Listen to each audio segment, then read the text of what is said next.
My name is Laura Circle. I'm with the Nerds of Color.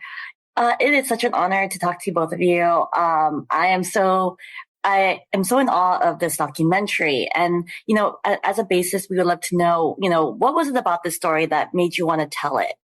This is for Sue and Sue, of course, and then Malala, for both of you.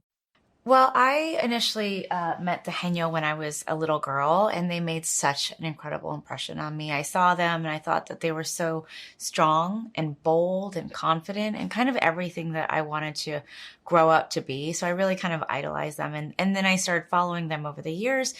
And then I became a filmmaker, and I was going back to Jeju to try and find them and talk to them.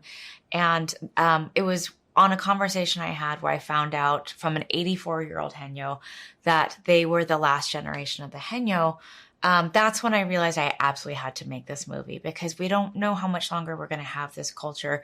And this culture is such an incredible, inspirational culture of a sisterhood, a matriarchal community. They're so strong. They're so empowered. They were breadwinners. They're matriarchs, and they care about the environment passionately, and they care about passing on a cleaner, more thriving planet to the younger generation. So everything about their story, it has the components of qualities and storytelling that I want to help put out into the world.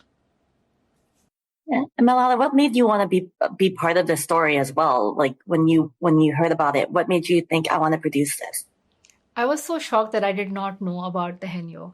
It's one of the few matriarchal societies in the world, and these are the stories that I was looking for when I started my production company 3 years ago and partnered with Apple TV Plus. And when I first came across the story and talked to Sue Kim, I said, yes, like we have to bring this to the screen. I want to know more about them. I want other people to know more about them. And I'm just so thrilled and honored and excited that it's finally coming, and it will be on Apple TV Plus, and it's here premiered at TIFF. It's such an honor to have everybody here with us, including two haenyeos, and just the joy and the excitement that we have. I cannot even explain it in words. Well, a documentary is a learning experience. You take away something from the story and from these people that you're documenting. What did you learn after now it's complete, now that, we see the history and you've completed it and the film is done?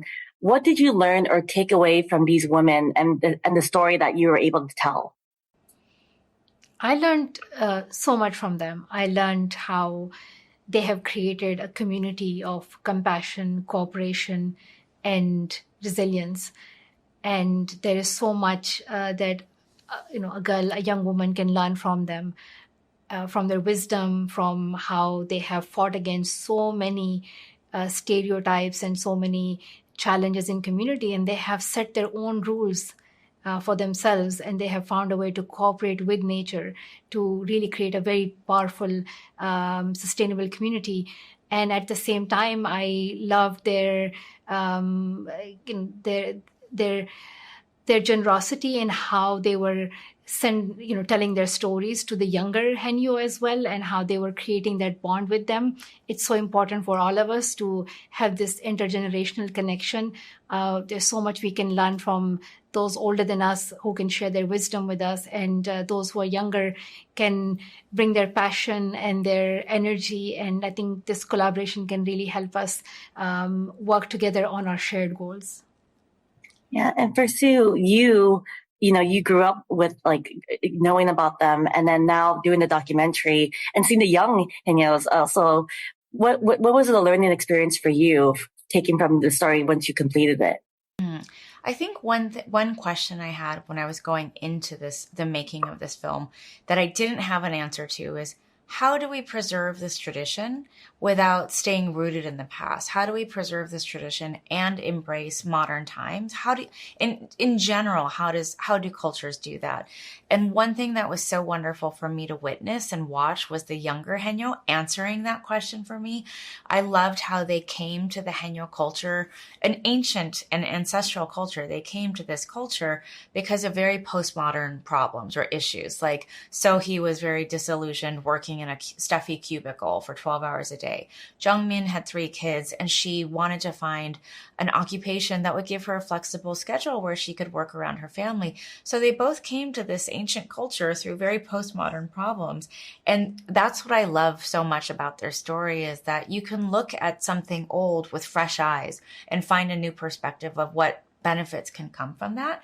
And then they took it one step further and then took the culture and their occupation to YouTube and TikTok and Instagram to help other young women learn more about it, and also to use that platform to talk about climate change and global warming and what it's doing to the marine environment. So I just think that was definitely a question I had no idea how it would be answered.